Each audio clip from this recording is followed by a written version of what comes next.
A TSF anda nas escolas de norte a sul de Portugal continental a ouvir os alunos do ensino secundário. Deixamos uma pergunta em aberto, uma pergunta genérica, que é: democracia, para que te quero? Esta é uma pergunta para os alunos, mas poderia ser, obviamente, para todos nós.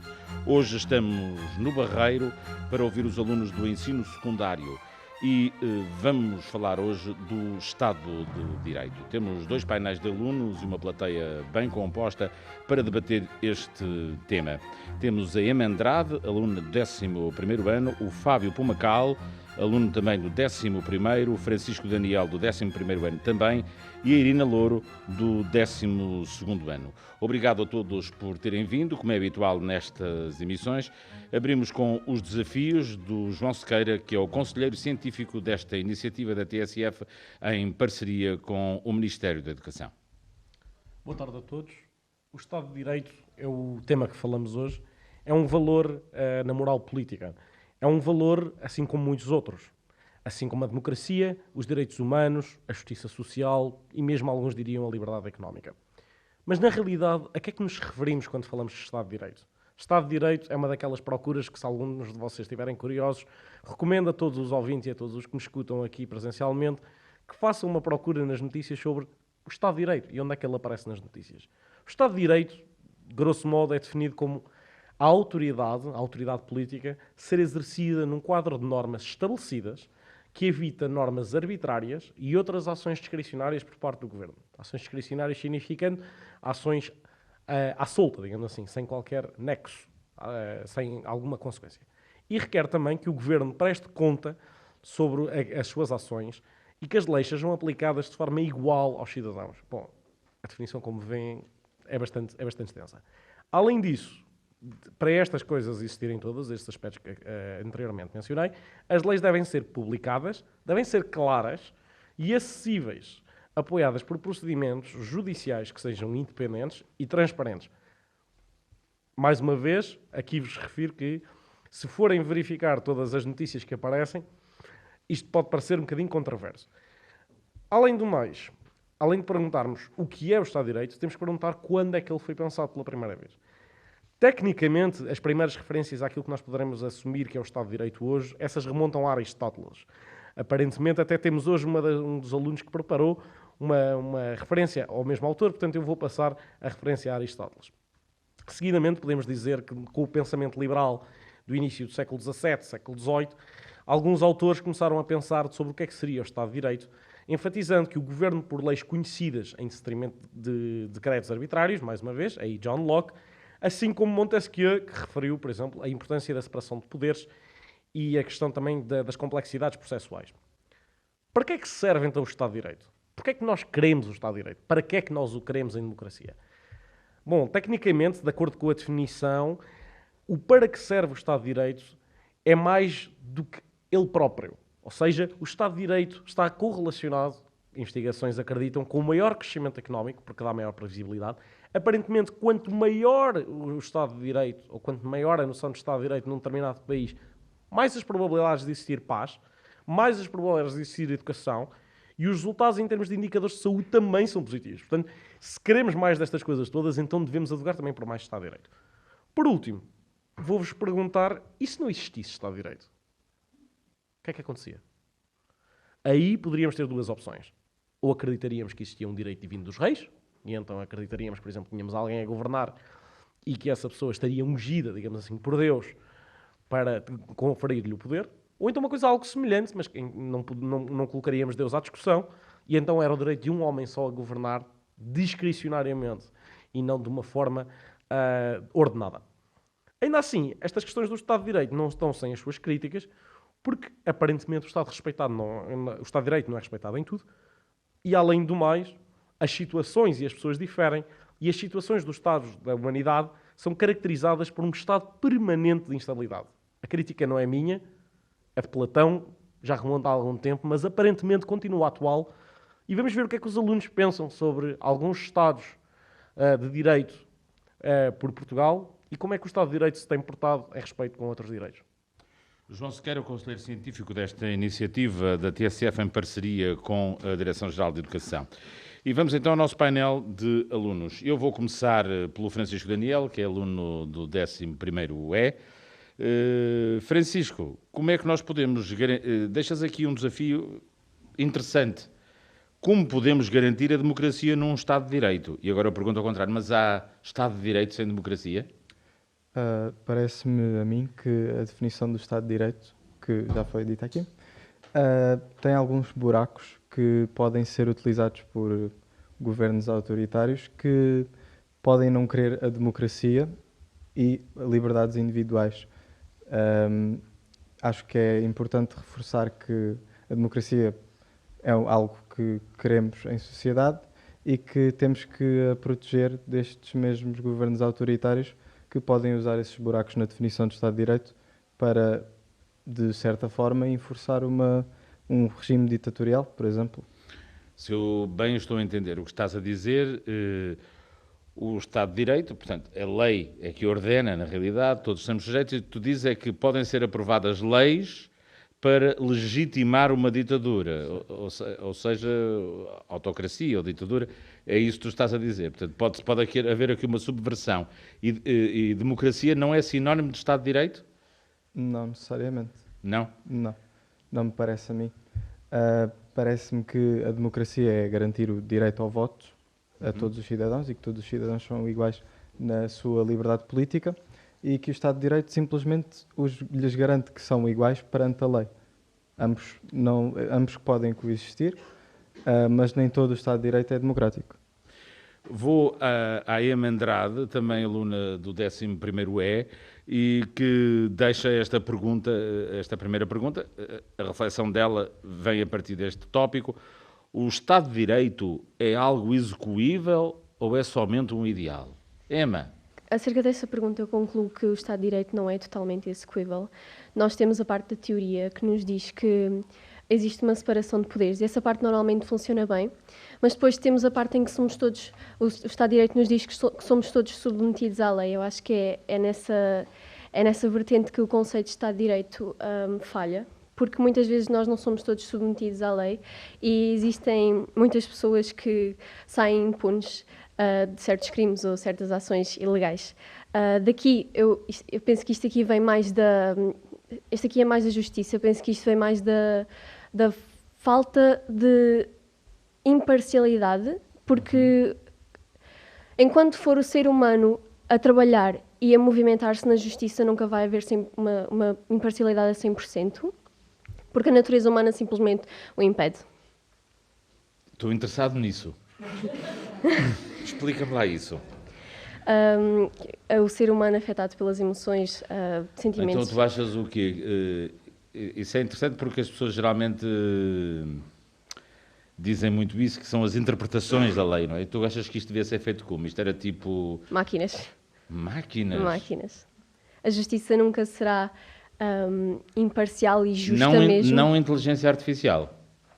Qualquer tipo de máquina mais eficiente e imparcial. Olha que no outro dia um dos testes revelou que a inteligência artificial, ou o que é que seja, também criava narrativas e inventava histórias, tal como os seres humanos. A inteligência artificial tira ilações a partir da informação que lhe é fornecida. Será? É. Não, mas tem que ter capacidade, mais do que isso, senão são só os algoritmos, tem que ser mais qualquer coisa que isso. Pelos vistos consegue criar.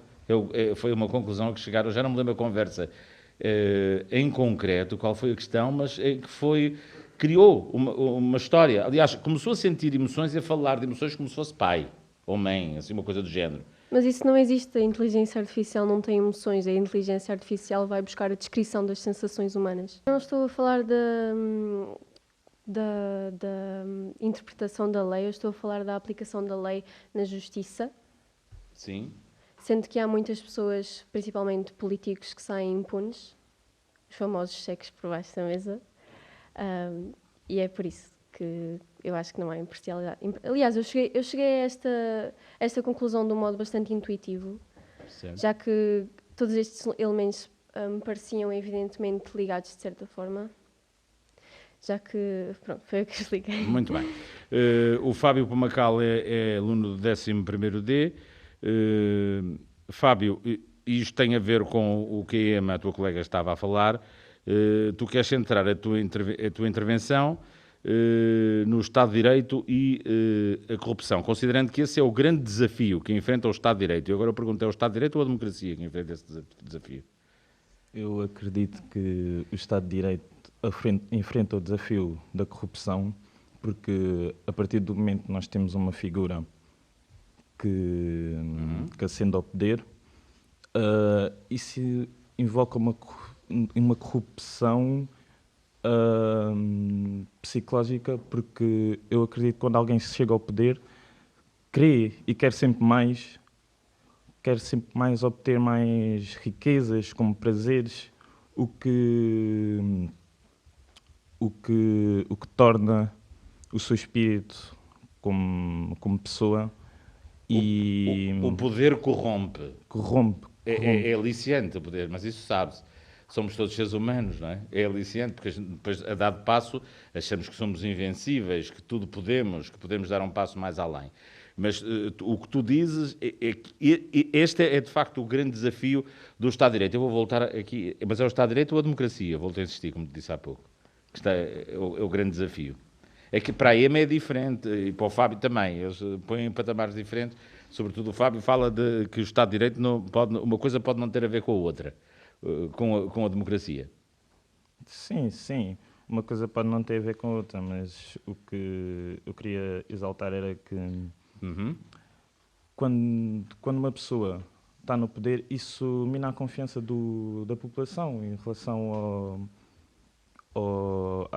E porquê é que achas que isso acontece? Eu acho que acontece porque quando nós estamos No poder? no poder, Temos tendência para o quê? Para abusar do poder? para abusar do poder, para... Sim. Nós já vamos voltar a conversar, Fábio. O Francisco já falou há pouco, agora vou à Irina. Irina, tu trazes-nos aqui também reflexões no mesmo sentido. Eu vou ler textualmente como é que o Estado de Direito pode garantir a efetivação do direito à habitação. Tu consideras que hoje, e olhando talvez muito ao que estamos a viver por estes tempos em Portugal, que é um assunto muito importante no Estado de Direito? Queres explicar isto melhor? Sim. Portanto, o Estado de Direito deve fornecer-nos habitação digna. E, portanto, o que eu acho é que a nossa democracia não está completa sem nós termos a garantia de uma habitação digna. De acordo com a nossa Constituição portuguesa, todos os cidadãos devem ter as nossas liberdades e os nossos direitos e a nossa dignidade social. Como a nossa Constituição também está em harmonia com a Declaração Universal dos Direitos Humanos, todos nós sabemos que toda a gente, independentemente de qualquer circunstância, de onde nós somos, qualquer coisa, qualquer fator, todos nós temos direito a uma habitação. Por causa da crise que nós temos vivido ultimamente, como já referiu, cada vez mais se vê a habitação como um luxo, como um produto de conveniência, como uma mercadoria, e eu acho que nós não podemos recuar nesse aspecto de termos a noção de que a habitação é um direito. E é esse o meu tema. É curioso que nós temos aqui uma corrente que é quebrada aqui pelo Francisco, enquanto vocês fazem aqui uma ligação direta entre Estado de Direito e democracia, o Francisco diz que não. Francisco, queres contrariar ou acrescentar uma coisa ao que a tua colega disse? Sim. Que me lembrou de um caso. Muitos de vocês devem conhecer o jogador de futebol americano que morreu há pouco tempo, O.J. Simpson, que foi acusado de ter esfaqueado a mulher e a ex-mulher e o seu amante.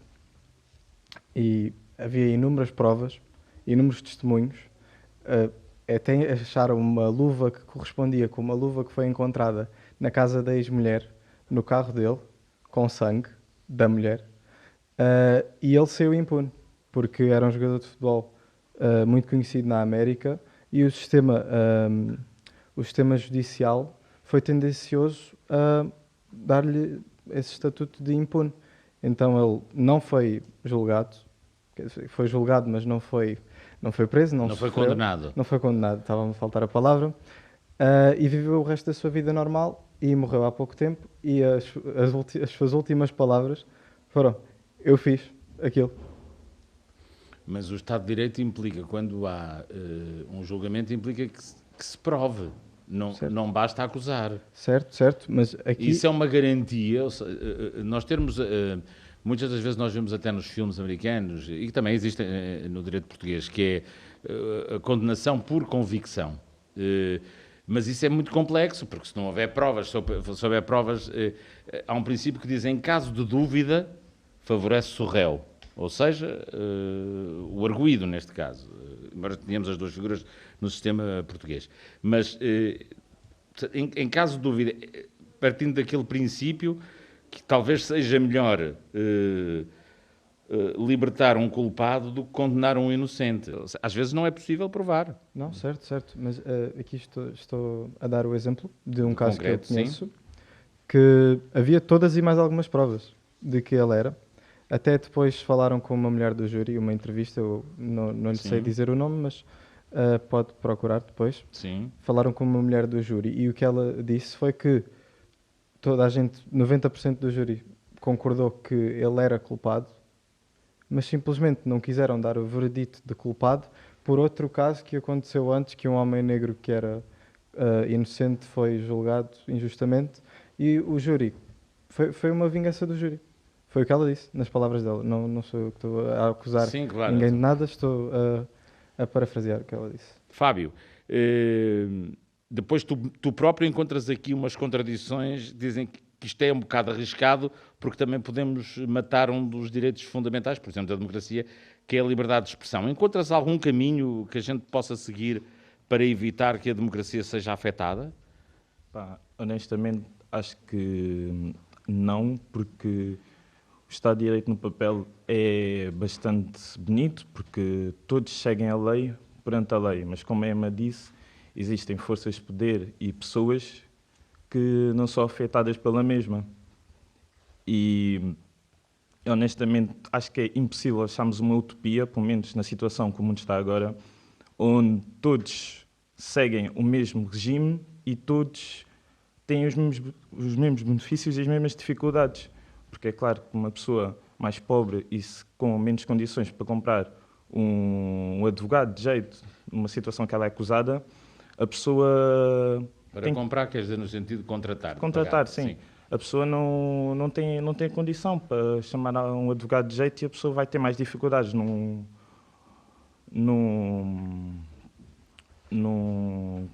court, que eu não esqueci o meu nome. No tribunal, sim. No tribunal, sim. E vai sofrer com essas consequências, pelo simples fato dela ter mais dificuldades financeiras e não poder adquirir um juiz, um advogado mais capaz. Diz, Emma, diz. Por isso que eu também no texto que eu escrevi afirmo que a justiça muitas vezes não é acessível. Tu encontras algum caminho que a gente possa seguir para atenuar esta... Porque há aqui, de facto, um risco muito grande. Se nós tivermos se apertarmos mais a malha, de haver mais inocentes a poderem ser condenados. Não achas que isso pode... Não percebi a pergunta. Nesse sentido que estou a dizer, se apertarmos muito a malha e se não houver a tal subjetividade de que falamos aqui, Sim, na interpretação das leis, nós podemos estar aqui muitas das vezes a condenar... pode haver uma subjetividade na interpretação da lei. Eu não estou a excluir isso. Sim. O que eu estou a dizer é que a lei não pode ser ignorada, como muitas vezes é nestes casos, Sim. adulterada ou simplesmente ignorada. Muito bem. Francisco Daniel, 11º e foi ele que abriu este painel de debatentes. Estamos sempre aqui. Como é que nós então podemos garantir a democracia neste Estado de Direito e ao Estado em que isto chegou? Em que há tanta desconfiança, porque não é só vossa, nem são das pessoas que estão aqui. Pelo menos eu por mim falo. O que vocês estão a expressar, eu também tenho essas muitas dúvidas e muitas vezes me questiono, mas como é que nós chegamos até aqui? Como é que nós chegamos até aqui em que já ninguém acredita praticamente em nada e nós temos medo de tudo? Francisco, força. Certo. Eu não quero estar sempre a evitar as perguntas, eu não Não estou a estás a evitar. evitar, faz favor. Eu só gosto é de voltar atrás dos temas e Sim. falar mesmo tudo o que tinha pensado. É isso mesmo. Sim. Aquilo que eu tinha falado do O.J. Simpson, o que a Emma tinha dito de serem máquinas no sistema judicial, acho que pode haver uma certa ligação, no sentido em que pode ser a máquina que faz o trabalho de analisar as provas, de verificar se são ou não provas concretas, se há provas suficientes para ir à frente com o caso, e depois haver uma entidade judicial responsável por avaliar essas questões subjetivas, porque obviamente uma máquina não é capaz de o fazer, pelo menos não no mesmo calibre que humanos. E tem que sempre Que a haver gente essa... conheça, que a Certo. gente saiba. A gente não- Pois, com o avanço tecnológico nós nunca sabemos o que é que pode sair amanhã, não é? Mas com as tecnologias que temos hoje em dia ainda não é uma máquina ainda não é capaz de analisar corretamente questões destas subjetivas mesmo. Chamas aqui o interesse, destacas que um dos caminhos para nós podermos sair de tudo isto e a democracia sobreviver num Estado de Direito, tu chamas a atenção para a falta de interesse da população em geral na política. Queres concretizar isto, Francisco, por favor? Sim, acho que é fácil de observar que a maior parte da população, vemos isso no nível da abstenção que tivemos nas últimas votações. E não só isso, eu como jovem e nos ambientes em que estou inserido, muitas vezes observo mesmo isto, este desinteresse extremo pela política e pelo Estado Nacional, que muitas vezes são substituídos por interesses mais fúteis. Cada um tem os interesses que tem e não estou a contestar isso. Mas às vezes sinto que falta uma certa responsabilidade de pensar nestas questões mais difíceis. E vocês concordam, Emma, tu concordas? Há assim tanto desinteresse, este é um dos problemas que a nossa democracia enfrenta, é a falta de interesse das pessoas. Concordo plenamente. Mas tu és uma pessoa interessada em política ou não? Parcialmente, sim. O que é que quer dizer isso? Eu conheço o que se passa na atualidade, porém não faço por pesquisar mais. Gosto de saber o que é que significam certos conceitos, o que é que está a acontecer no nosso Estado, na nossa democracia, mas não é algo que não encontro vocação para isso. Mas sentes que as pessoas estão muito desligadas mesmo totalmente, e porquê? Por causa dessa desconfiança ou dessa desilusão e que a falta da tal justiça objetiva que tu falavas logo no início? Acho só que os jovens de hoje em dia são muito poucos estimulados. E como é que eles poderiam ser estimulados mais a isso? Por exemplo, a inserir uma disciplina relativa à política na escola não era má ideia? É algo que é transversal, tem atravessado muitos dos teus colegas de outros pontos do país também. Irina, sobre isto, achas que há assim um divórcio? Tu trouxeste aqui este caso da habitação como sendo algo fundamental. Achas que há assim esse tal divórcio entre as pessoas? Tu sentes que há um desinteresse total das pessoas pela política? Eu penso que, à minha volta, pelo menos, eu penso que sim, que há. Eu sou uma pessoa bastante política, eu gosto dessa parte, e eu sinto que à minha volta essa parte não me é correspondida, ou seja, eu não consigo encontrar muitas pessoas em que eu possa falar de certos assuntos, porque sinto que as pessoas não estão tão interessadas. E, portanto, não sei, acho que devia haver mais algum incentivo nessa parte. Mas tu, se é que eu posso traduzir isto assim, tu não, estás não arranjas ninguém com quem conversar sobre isto, praticamente, sobre os teus assuntos, é isso? Sim. Como é que tu te informas? Eu gosto de me informar pelas notícias, obviamente. Sigo alguns partidos políticos, sigo algumas páginas de informação política, gosto de pesquisar em certos assuntos que eu me interesso. E essas páginas podemos saber quais são as páginas que tu segues?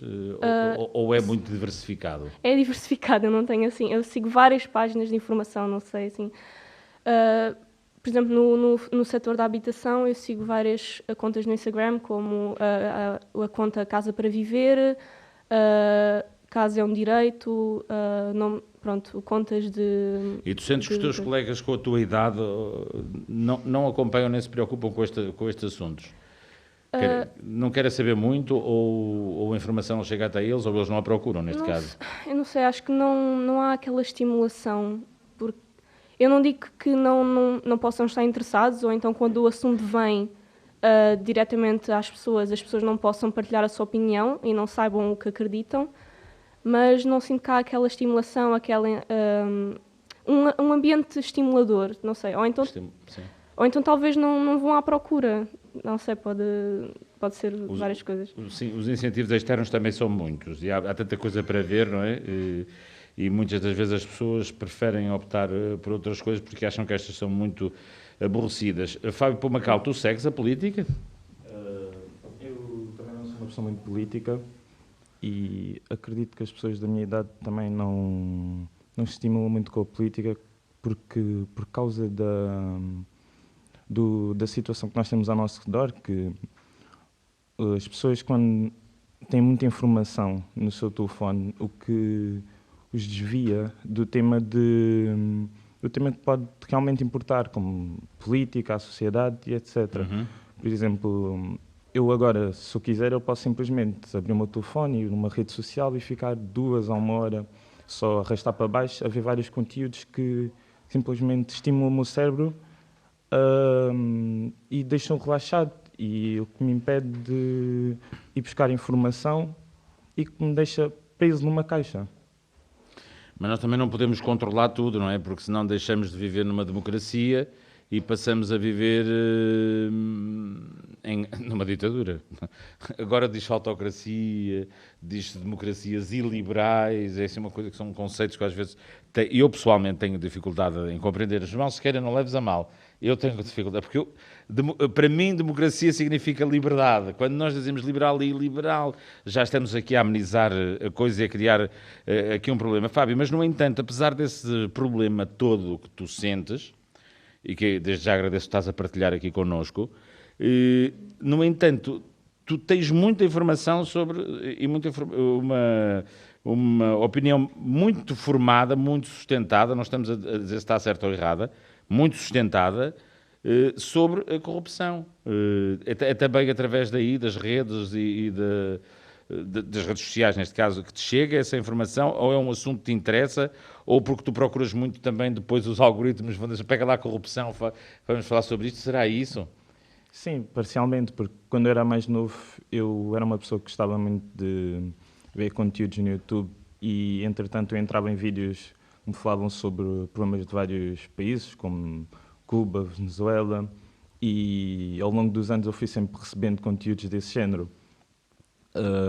E o teu rastro ficou lá registado? Os teus interesses ficaram lá, não é? Ficou. Vamos ter todos que refletir e, num próximo tempo, que eu não sei quando é que ele será, vamos ter todos que pensar sobre isso e ver até onde chegamos. Escola Secundária Augusto Cabrita, no Barreiro. Estamos com alunos do ensino secundário. Daqui a pouco vamos para um novo painel. Vamos falar de um assunto quente e que neste momento até está bem aceso nesta campanha para as eleições europeias, para o Parlamento Europeu. Estamos a gravar este programa no dia 21 de maio. Iremos falar de Forças Armadas, provavelmente, e claro, de serviço militar obrigatório. Vamos às notas rápidas intermédias do João Sequeira, o conselheiro científico desta iniciativa Democracia para que te quero. As minhas notas intermédias hoje vão-se dividir em dois, portanto, para uma primeira parte para os primeiros 2 alunos e outra para os outros restantes. É interessante que os alunos, não sei se todos repararam nisto, mas eu pelo menos acho que é de notar, percebem que a questão de que o poder corrompe parece que é uma frase muito dita e muito, muito batida. Mas não é tanto assim, ou seja, isto é algo historicamente que nós só notamos e só percebemos melhor todos enquanto sociedade relativamente recentemente na história da humanidade. Ou seja, e isto mesmo em termos psicológicos, os alunos notarem que nós temos o aspecto da razão humana, mas temos também um aspecto, se quisermos, apetitoso por questões de desejos, também de outras emoções como a fúria. E não só, e que essas emoções têm um papel a desempenhar na ação política, é de facto importante. E, concordando ou não com o que, por exemplo, a Emma dizia da questão da inteligência artificial, por exemplo, poder substituir algumas questões na parte da justiça, essa é uma possível solução. Se é aquela que vai ser aplicada ou não, estaremos cá todos para ver, ou talvez não. Mas é pelo menos uma das soluções possível. Além do mais, agora estávamos há bocadinho na questão das democracias liberais e illiberais, e eu lembrei-me de um dos comentários do Francisco que é de facto interessante, e era aí que eu ia acabar, que é, nós temos regimes hoje, não nos podemos esquecer disto, e isto mesmo na Europa, agora que temos eleições europeias, que são democracias illiberais, e eu vou tentar ser muito breve nisto, que são democracias apenas de nome. Porquê que isto é assim? Porque, na prática, vou-vos dar um exemplo simples. Na Hungria, se todos aqui tivermos na Hungria e formos cidadãos húngaros, nós podemos votar. Podemos. Os resultados, em princípio, ainda estão mais ou menos assegurados de forma livre. Agora, a pergunta que eu vos faço é: e o acesso à informação na Hungria, como é que é? Os jornais? Não há. Mídia independente, meios de comunicação social independente, não existe. Questões também com acesso a organizações não governamentais para a promoção de certos direitos, etc. Existem? Zero. Etc, etc. Estado de Direito na Hungria. Igualdade perante a lei na Hungria? Está muito longe disso. E como é que o governo húngaro, por exemplo, conseguiu estas questões? Através do que o Francisco dizia. Ou seja, de algumas questões, através da própria lei existente, e isto é verdade, o primeiro-ministro húngaro foi... custa-me imenso dizê-lo, mas foi estupidamente inteligente a conseguir contornar algumas coisas que existiam na lei para instaurar um regime que, sim, é democrático porque existem eleições, mas não é uma democracia liberal porque não tem, por exemplo, estas questões que nós estamos a falar da separação de poderes, não tem a questão da igualdade perante a lei. Portanto, sim, é possível que democracia e Estado de Direito era bom que andassem sempre a par, mas não sempre estão. E então, pronto. Já temos connosco um segundo painel de alunos, o Diogo Silva, aluno do 12º ano de Humanidades, o Ricardo Cabasso, aluno do 12º ano também de Humanidades, a Sofia Alfaiate, que é aluna do 10º ano também na área de Humanidades, e o Tiago Martins, aluno do 11º ano de Ciências e Tecnologias. Estamos na Escola Secundária Augusto Cabrita, no Barreiro. Estamos a falar do Estado de Direito, começando com esta pergunta: democracia, para que te quero? E na primeira parte tivemos aqui um debate até aceso por causa da aplicação das tecnologias que nos podem ajudar, a inteligência artificial, por exemplo, na aplicação da justiça, e o Tiago Martins, não fosse ele aluno de Ciências e Tecnologias, propõe-nos refletir sobre isto e o que pode fazer por nós a tecnologia, pela democracia deste século. A tecnologia é algo que nós usamos muito hoje em dia, está intrínseco nas nossas vidas, as redes sociais, os telemóveis, os computadores, toda a nossa sociedade gira à volta disso, até o próprio Estado de Direito Democrático. Muitas vezes já a tecnologia tem uma parte a dizer. Eu acho que o avanço tecnológico é muito positivo, mas que o desenfreamento desse avanço tecnológico pode levar a casa desafios ao Estado de Direito Democrático. Por isso o Estado de Direito Democrático deve evoluir numa forma de contrariar algumas práticas um pouco menos boas que se fazem com as tecnologias e na área da internet, por exemplo. Deve haver uma evolução constante, porque o Estado de Direito é algo que está em constante construção e nunca está parado. Mas as tecnologias não é para andar para a frente? Tu estás a propor que temos que andar para trás? Temos que controlar. Anda sempre para a frente, mas agora, se eu que o caminho certo, é diferente. Porque há andar para a frente, quando eu digo andar para a frente, é um desenvolvimento positivo para as sociedades, inclusivo, mas quando um desenvolvimento está bem, que em termos tecnológicos é impressionante, como por exemplo as inteligências artificiais, que estão a evoluir de forma impressionante, é algo quase de filme de ficção científica, mas alguns usos da inteligência artificial podem ser prejudiciais para o que nós conhecemos como Estado de Direito Democrático. Eu acho que isso é ir num caminho errado do avanço. Onde é que tu vês em concreto? Queres-nos dar um exemplo disso? Onde é que fica em risco? Por exemplo, nos direitos de autor. É algo que nós vamos como sendo, por exemplo, alguém, não é roubar, mas tirar inspiração de uma letra de uma música, tirar uma melodia de outra música, mas hoje em dia é possível até copiar a voz do artista musical, de um cantor. E isso quase que já é um roubo de identidade. É algo mais, é roubar o talento de uma pessoa humana e é a condição desleal, portanto. E o Estado tem o dever de garantir a liberdade ao direito de expressão cultural, e quando temos uma máquina que é possível recriar aquilo que o talento de um humano, acho que é ultrapassar um pouco esses limites. A tecnologia tem as vantagens e depois o uso que fazemos dela também, não é? Exatamente. E esse é o problema, não é? E esses são desafios que se põem à democracia. Nós já vamos voltar a conversar. Vou ao Diogo Silva, que é aluno do 12º E, e que nos traz aqui um tema quente, que tem a ver com orçamentos de defesa e com serviços militares. Diogo, quiseste trazer isto aqui num tema genérico que é o Estado de Direito. Explica-nos lá então a tua ideia, por favor. Então, trouxe esta questão dos 2% que se poderia investir na defesa do nosso PIB, mas primeiramente estes 2% não são obrigatórios, estes 2% que a NATO estipulou como o mínimo que se deveria investir na defesa ainda não são obrigatórios, o que não quer dizer que com a situação atual do conflito armado entre a Ucrânia e a Rússia não quer dizer que não se torne obrigatório posteriormente, mas por agora não o é. E isto é um assunto que é bastante sensível, visto que o nosso país não está ainda devidamente preparado ao nível das Forças Armadas, nem das Forças Armadas, nem os ministérios não estão prontos para estar a compactuar para este tipo de mudança, porque, querendo ou não, a percentagem parece pequena, mas o dinheiro que tem de ser investido ainda é bastante. Estes 2% equivalem a 5 mil milhões de euros, o que não é assim tão pouco quanto isso. Sim, é um bocado de dinheiro, mas é menos de metade, por exemplo, do que o orçamento da saúde ou da educação. E tu apontas aqui, pensaste nisto já um detalhe, tu achas que isto é uma prioridade absoluta, o investir na defesa? Eu não diria prioridade absoluta, mas quase dessa forma. Ou seja, tendo em conta o que está a acontecer atualmente, acho que é uma boa demonstração. Estamos a falar da guerra na Ucrânia, não é? Exatamente. E no Médio Oriente, no Israel e a Palestina. Sim. Todos estes acontecimentos são uma demonstração, de certa forma, fácil de ver, que nos mostra o motivo de termos de investir mais na defesa.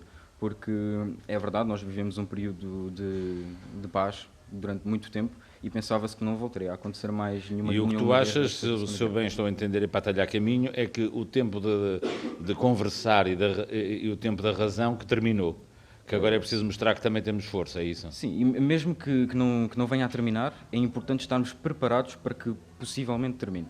E tu és deixa-me perguntar-te isto, tu és a favor, e porque é algo que te afeta a ti diretamente na idade em que estás, de um serviço militar, seja ele qual for, obrigatório?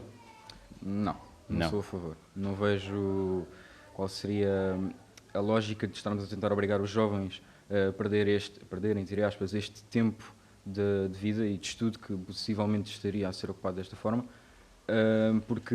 Mas é preciso gente. É preciso gente, mas estas pessoas que vão lá estar temporariamente, a maioria não vai lá querer ficar. Portanto, é um tempo inútil, por assim dizer. Concretizas aqui que uma das soluções terá que passar forçosamente por cortar nos orçamentos dos ministérios, pasta a pasta.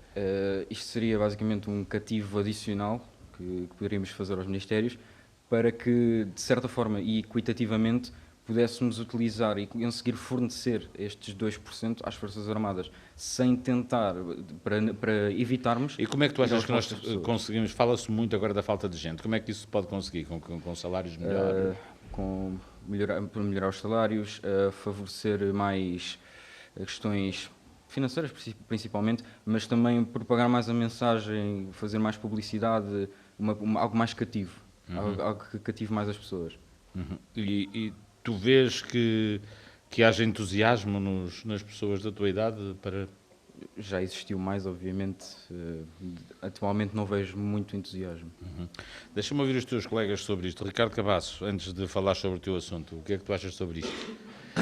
sobre isto, sobre o exército obrigatório. Sim, sobre o investimento nas Forças Armadas. Não é só isso, mas é um assunto que está a ser muito discutido nesta altura. Sobre a parte do exército, eu também acho que não deveria ser obrigatório, porque além de o Estado gastar muito dinheiro com os jovens, que poderão lá não ficar, tem mais a ver com mentalidade também, porque há uns anos atrás era mais... estar na tropa era mais uma aventura. Certo. Era um sonho entre os homens. Vou agora passar à tua colega, à Sofia Alfaiate. Sofia, como mulher, como é que tu vês esta questão? Hoje, a política de defesa, e já irei ao teu assunto fundamental, hoje a política de defesa não é para homens. Há muitas mulheres nas Forças Armadas no mundo inteiro. O que é que tu achas disto? Eu acho que o serviço obrigatório militar é um assunto muito batido só para os homens. E é um assunto que tem muito em conta os homens, não tem em conta as mulheres fazerem serviço militar obrigatório, não costuma ser discutido. Eu não concordo com o serviço militar obrigatório porque é uma coisa que é do interesse próprio da pessoa. Se a pessoa quiser fazer serviço militar, eu acho que isso é uma escolha que cabe à própria pessoa e não uma coisa que deve ser imposta pelo Estado. E embora seja um assunto muito importante agora, devido à situação, por exemplo, da Rússia e da Ucrânia, e em todo o mundo estão a haver muitas guerras, muitos conflitos militares. Acho que é um assunto importante de bater, mas não concordo com o serviço militar obrigatório. A Sofia Alfaiate, que é aluna do 10º ano, turma G de Humanidades. Tiago, já agora a tua opinião sobre esta questão do serviço militar obrigatório e do orçamento da defesa? Acho que o serviço militar obrigatório não tem qualquer sentido, sendo que estamos a obrigar os nossos jovens a despender de um ano da sua vida, ou de meses, não tanto faz, mas o Estado não deve ter esse direito de impor aos jovens. Tem sim o dever de os captar, de fazer publicidade, entre aspas, de investir na educação, para que esses jovens se sintam atraídos pela carreira e assim atraímos gente. E não vale a pena levar gente que está lá obrigada e que está a perder anos da sua vida, quer seja na faculdade, ou quer seja a trabalhar, ou seja, a viajar pelo mundo, portanto, a pessoa é que decide, e não deve ser o Estado que tem o papel de impor essa ideia de guerra e esse... Até porque Portugal sempre teve um papel muito neutro nas guerras, um neutro falso, mas nunca participou... Participou, sim, na primeira. Na primeira, diretamente. Sim. Na primeira, diretamente. Pronto. Milhares e milhares de homens, e morreram muitos portugueses. Houve mais na guerra colonial, que foi uma guerra... Isso foi depois. Na primeira grande guerra, Portugal enviou um grande contingente, até porque a República tinha surgido há muito pouco tempo, e por uma questão de afirmação internacional, Portugal enviou um grande contingente, onde morreram muitos milhares de portugueses, na famosa Batalha de Lali. Eu digo mais, travar batalhas no nosso país... É mais... isso é mais antigo. Sim, exatamente. Também tivemos muitas, então aqui com os espanhóis estávamos sempre em guerra. Eu acho que deve haver um investimento na defesa, porque é importante... Eu percebo, Tiago, mas a nossa história é um bocado mais longa, nós fomos invadidos pelos franceses. Sim. Também não estava lá eu, não estava lá ninguém, mas tivemos muita guerra. Mas eu percebo o que tu estás a referir aos últimos anos, mas era precisamente para isso que o Diogo aqui alertava, é que a realidade alterou-se. Nós estamos perante uma nova realidade. Que nenhum de nós nesta sala conhece a realidade que nós estamos a viver agora, nem este receio constante de um conflito na própria Europa. Quero ouvir a Sofia Alfaiate sobre o tema que ela nos preparou e que tem a ver com os direitos das mulheres. Sofia, dizes tu que mesmo hoje em dia a discriminação contra as mulheres continua a ser um problema em todo o mundo, incluindo na Europa.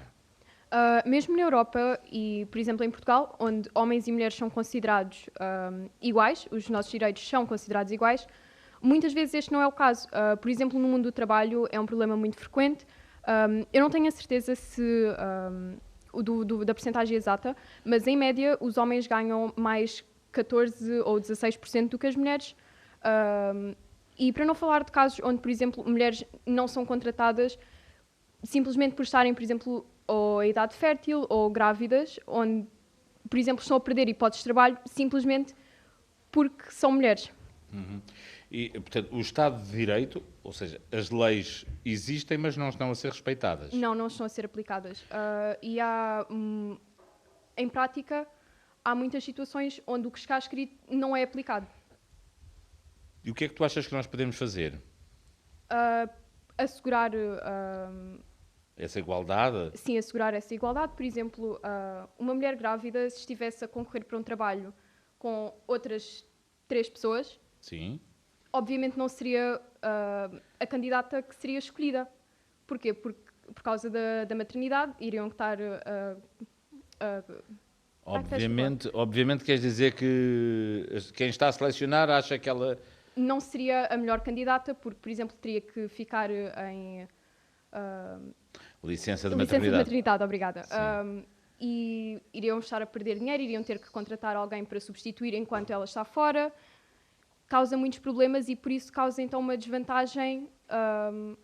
E o que é que tu achas entre que nós os podemos candidatos. fazer para contrariar isso? Vamos ao estado de providência dos apoios de que nos falava o Ricardo? Ricardo, é por aí o caminho para garantir esta igualdade? Eu acho que não é bem assim. Então, Perante a lei, supostamente está na Constituição que os homens e as mulheres recebem o mesmo salário. Agora, na parte da maternidade, eu concordo. não percebi. Agora, na parte da maternidade, eu concordo. Que devia o quê? O que é que devia acontecer? Nós já temos leis de proteção à maternidade e o que a Sofia aqui está a trazer é que isto não é uma questão de leis, é uma questão de prática. A Sofia quer intervir, desculpa. Sim.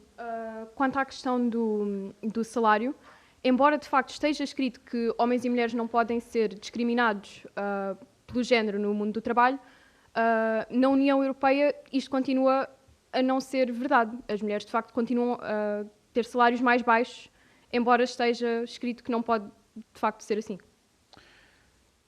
Algo que está escrito, algo é lei, algo é como ela é aplicada. Voltamos à inteligência artificial que o Tiago Martins, aluno do 11º G, nos quer trazer a debate. Poderia ser uma solução para isto, Tiago? A inteligência artificial? Eu acho que é um bocado fora do meio dos direitos das mulheres. As mulheres, obviamente, são algo que deve ser respeitado e que hoje em dia não são muitas vezes respeitados, até às vezes há muita discriminação da parte da sociedade, estereótipos criados. A inteligência artificial não vejo muito forma de resolver este problema. Acho que é mais tem que ser uma evolução moral da nossa sociedade, com educação, com tolerância, e com predominância do bom senso, acho eu, para que os homens e mulheres sejam iguais à luz de todos. Diogo, sobre este assunto. Eu acho que sim, que os direitos das mulheres deveriam ser assegurados de mais formas, devia haver uma tentativa maior para assegurar os direitos das mulheres e aumentar assim a igualdade, porque é como dizem, apesar de estar escrito, não quer dizer que seja praticado. Mas tu alguma vez pensaste sobre isso? Foi um assunto ou só foi só hoje? Já pensei, claro. Sim, porque... então. Como é que achas que nós podemos agora dar o salto seguinte, que é o que estavas a dizer, ainda agora reforçaste isso, que é a questão da lei. A letra de lei é uma coisa, a lei aplicada é outra. Certo. E como é que nós poderíamos aqui... temos aqui a sugestão do Tiago, que não temos outro caminho que não seja, com o tempo, sensibilização, bom senso, mudança de mentalidades. E a Sofia está a dizer, mas nós já estamos fartas disso, não temos tempo para isso, já chega. É isso, Sofia, não é? Embora eu acho que seja um assunto que não é um assunto recente, vem de há muitos anos e já foi garantido, por exemplo, o direito do voto. Tem milénios. Continua a ser um problema que é de facto...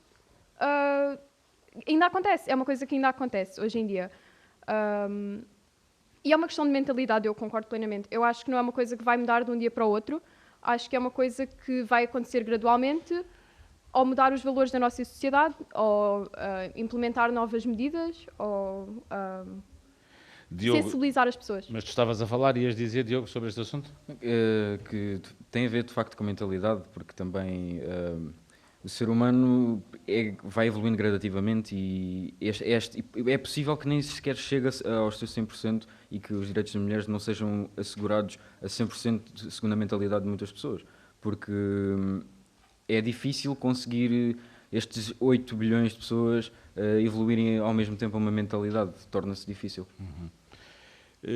O Ricardo trouxe aqui, ele ainda não desenvolveu bem este tema do estado de providência, que ele está muito nervoso, está um bocadinho entalado, mas ele aqui deixou umas notas, e porque isto tem a ver com isto, porque temos estado a falar muito aqui, a Sofia até que levou a discussão para aí, para a questão da maternidade, e não falou também a igualdade da paternidade, e tu pedes aqui mais Estado para combater a pobreza. Queres explicar isto, Ricardo, por favor? Eu hoje queria falar exclusivamente da extrema-direita, porque eu acho que... Lá que salto tão grande, diz. Eu acho que a ascensão, ou pronto, o triunfo da extrema-direita, atualmente é o maior desafio para o Estado de Providência, porque não bate os ideais, contrastam. Por exemplo, eles querem baixar os impostos, mas não dá para baixar os impostos e nós continuamos a usufruir das coisas de graça que nós temos a direito constitucionalmente, como escolas gratuitas, a saúde gratuita e apoios sociais. Não dá para ter... Desculpa, diz, Tiago, diz. Tendo este ponto de extrema-direita, eu acho que a tecnologia, neste caso as redes sociais, têm um grande papel no crescimento deste tipo de partidos políticos, que nem tudo não querem beneficiar a democracia. Nós vemos em muitas redes sociais, como a nova rede social, nova não, o ex-Twitter, pronto, o TikTok, o Instagram, vemos sucessivamente páginas de grupos de extrema-direita que profanam uma mensagem de ódio, de racismo, de xenofobia. Isto colhe porque o nosso país tem um problema de racismo estrutural que não é novo, e torna este racismo estrutural, que é muitas vezes dominado pelo preconceito, num racismo de violência e de ódio a uma pessoa de diferente raça. Pode levar mesmo à morte de pessoas por esse ódio racial. E eu acho que isto é quase como uma bola de neve, vai subindo em complexidade, mas começa num sítio tão pequeno, salvo seja, mas as redes sociais, e sobe à escala da sociedade as eleições. Este clima de ódio, discriminação, depois é levado às urnas e faz com que partidos de extrema-direita cresçam e ameacem a nossa democracia e o nosso Estado de Direito democrático, como conhecemos. É curioso tu seres um de tecnologias e veres nas tecnologias tanto perigo. Também há. Mas tu vês, tu só tens falado dos perigos ainda. Ainda não falaste das grandes vantagens. Tu falas sempre que é preciso controlar, controlo. Que é algo curioso, porque as democracias hoje, muitas delas, pedem, sim senhor, um Estado social, que é o Estado de Providência de que fala o Ricardo, mas pedem mais liberdade, mais liberdades para os cidadãos. Tu tens aqui como um ponto, e que é importante e que estavas a falar agora nela, que são as notícias falsificadas, a informação falsificada. Como é que nós vamos controlar isto sem sermos uma ditadura? Eu acho que o problema das notícias falsificadas, as pessoas que compartilham estas notícias pensando que elas são verdadeiras, não têm qualquer culpa na disseminação, quer dizer, têm culpa na disseminação, mas não sabem, não têm esse conhecimento. Agora, as pessoas que fabricam propositadamente essas notícias, deve haver alguma forma de punição das mesmas na lei. Porque Tiago, fabricar informação com o intuito de desinformar, acho que... Mas sabes que há pessoas que partilham só porque é divertido, que sabem que estão a partilhar uma mentira. Não, mas é isso que eu estava a dizer. Assim, mas isso aí é impossível provar. É impossível provar as pessoas que querem compartilhar sabendo que já é mentira, porque... Temos que falar com a EMA para a inteligência artificial avaliar isto. Objetivamente, acho que chegava lá. Vamos resolver isto.